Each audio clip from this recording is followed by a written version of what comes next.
Hi everybody, it's Amethyst. I'm the art therapy intern at the Cancer Support Center. This is my roommate's cat. He is joining me. He might be in and out while I make this short video about just some fun at-home art activities that you can do while you're sitting in your homes, keeping safe, hunkering down. So I know a lot of people who maybe haven't had a lot of art training or art classes in the past, might feel a little bit uncomfortable with drawing and feel like that they're not a very good artist or not a very good drawer. And so these are going to be just a couple of drawing activities that can help make you a better artist and a better drawer and better at observing the world around you and portraying it accurately on paper, which is a very hard skill. So the first activity that I'm going to talk about is contour drawing. And so one of the things about drawing is it is as much training for your hands as it is for your eyes. And so a lot of people are really focused on the hand part and getting all the lines with the hand right, but they're not as focused on the eyes. And so contour drawing is you get an object that's like an interesting shape that has a lot of form and movement, and this is a great opportunity to just go through your house and see what kind of cool looking stuff you have. So I have this shell that I got from a beach trip a little while ago. And I found these just like pliers that I just have. You can just, pull anything, pliers, wrench. I don't know the exact technical term, it's fine. And just go through and find some cool stuff. And so let's start with the wrench. I think it looks more interesting when I pull it out like this, right? And so I'm going to hold it in one hand, and then I'm going to prop up my drawing pad on my knee. I should probably get something a little bit easier for next time. And I'm going to get my other hand, so you can see a little bit better, and I'm going to look at the pliers, and while I'm looking at the pliers, I'm just going to try to mark down the shapes, okay? And this isn't a thing where you want to trying to outline, right? You're not trying to go around the outside. You're trying to get the movements of the object and the basic overall shape. And you need to be spending about 90% of the time looking at the object and only about 10% of the time just glancing at your paper really quick, because the paper that doesn't have the object on there. You have to look at the actual object to see what it looks like. Okay, but sometimes you need to look down and see where your hand is, right? And so you want to do these really quick and loose. Okay, I've just got this cheap drawing pad I got from the dollar store, and that was my first attempt. It didn't take me very long, and it's not super great and realistic, right? Cool thing is, it's a cheap one. I can just flip it over and see if I can do it one more time with a little bit more speed. And you can hold your object at different angles. And so I'll do one more.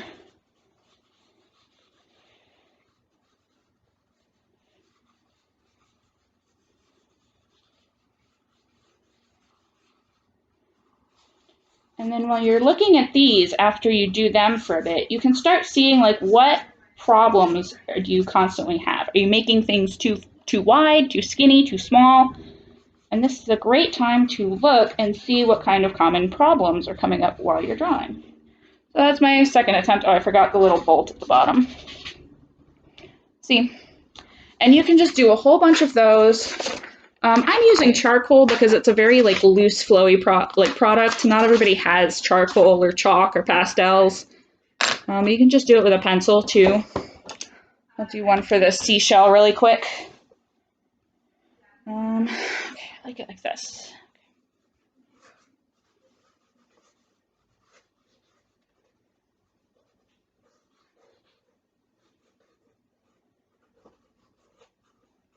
I feel like the pencil, since the lead is so small, I keep wanting to go back over and over and over the same area.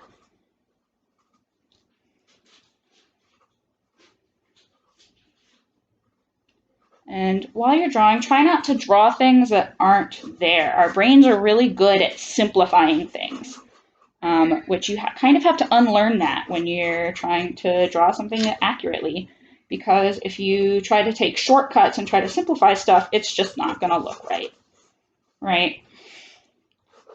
So here is the shell, and then here is the drawing. And so that just sort of gets your basic shapes and forms down, and it's a really great like warm-up exercise and a great practice. You can even do what's called a blind contour drawing, where you don't look at the paper at all, where I have one that I did in school. We partnered up with classmates and drew each other's faces, blind contour, without looking at them. And then we painted them in, and now I've got this cool, funky, abstract painting because I just, you know, blew it up really big and then painted it in, and now I've got this cool, funky painting for my living room. All right, and then another cool thing you can do with art materials is you can do what's called a still life, which I'm sure we've all seen those, and you can find all sorts of cool objects in your home. Go through all your different rooms. Go through the kitchen, go through your bedroom, go through the laundry room, all sorts of things. So I found this feather. You know, maybe you've got some cool jewelry.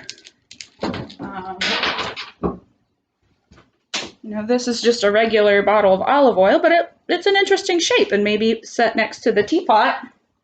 And with, you know, like a necklace, like hanging over. Take some time and arrange things into nice forms and shapes. And then set them up in cool ways. And then you want to sit somewhere nearby, and you want to make sure you're drawing from the same position the whole time. So if you're sitting down, you want to stay sitting down. And if you get up and you leave and you want to come back to drawing, sit back in the exact same spot best as you can. Don't touch anything. You want to keep everything the way it is. So let's say I've got this book for like one item. I'll do something similar. I did a still life yesterday that I can show you. I've got this fun candlestick. Shapes are more interesting if there's like layers.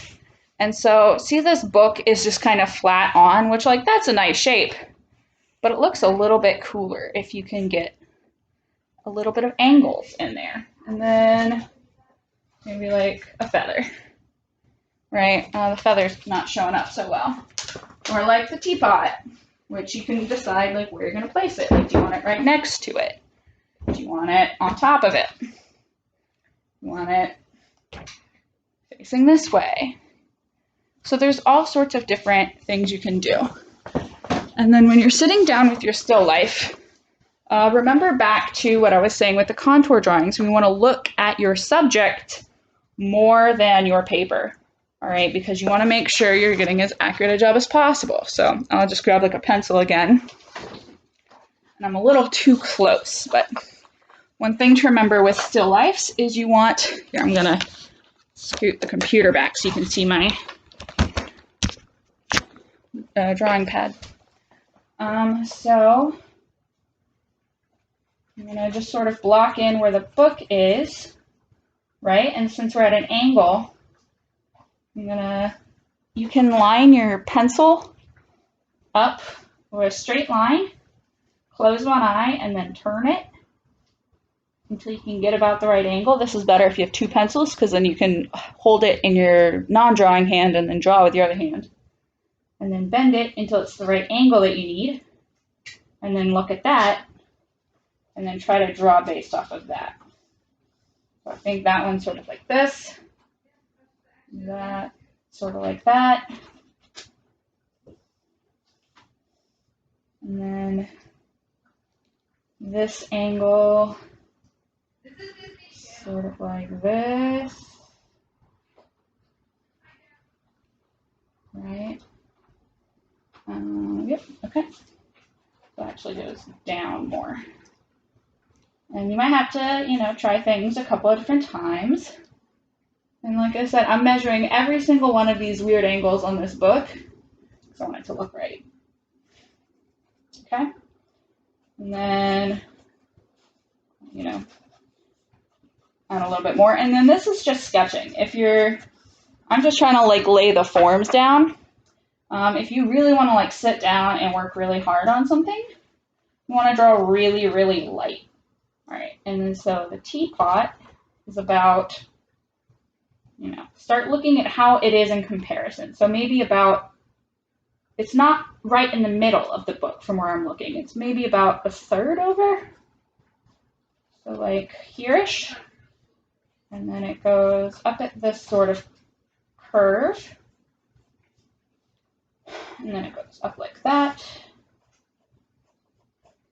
Curves and round things are very hard. So I'm going to get that spout in a second. See, that's not the right curve. And you want to go back and keep trying. If you have charcoal or chalk or something like that, pastels, this is a great time to use something like that, because if you're using charcoal, and let's say I'm trying to get the spout in here, first of all, it's a lot easier to draw lighter. And, I'm getting the spout, I'm getting the, so like, let's say I get the handle, like, oh, that handle is too tall. Charcoal is pretty easy to kind of rub it out with the side of your hand and get it a little bit nicer. And then over here, which from where I'm sitting, the candlestick is kind of over the pages of the book. And so what you really want to do is just sort of go through, and before you start with like small details, you want to get all the shapes in first, right? If I did this and then I start trying to write in all these little words on the spine and like getting all the like shading and everything right, and I haven't even started on the candlestick, your book's going to be a lot more detailed than the candlestick, and it'll be a little bit off-putting. So you want to make sure you're working evenly throughout. So at least sort of block that shape in. And what things to remember is, like, while you're drawing, you might look at it and be like, oh, that doesn't look right. This is wrong. That's not how it looks at all. That's not super helpful. It might be easier to say, this doesn't look right. Why? What's wrong with it? And so I might be like looking, and I'm like, look at the subject, look at your drawing, subject, drawing, flash your eyes like back and forth really quickly and be like, oh, I think the base of my candle's too thick. Let's bring that in some, Okay, that's a little bit better. It's about the right height, I think. Let's see. And then the book, has, like, the top's a little bit thicker. Pages are thinner. And then if you want to practice with lights and shadows, I recommend setting up like just a regular lamp or something that you can set up to point at it from one direction. If you just have kind of the ambient lighting in the room, it's going to be coming from all over. So I've got a light that's up here. I've got a window over here. If I tried to get all the lighting in this just right, that would be very hard. And so for these, I'm sort of going through really quickly, just as an example. But you really want to take your time, and you really want to work all over the page, popping around, doing what you can. And just remember that this is fun and that you're practicing. And so I'm going to leave this at about this level right now. I can show you one that I did yesterday with most of the same subjects. Let's see. It's in here somewhere. See?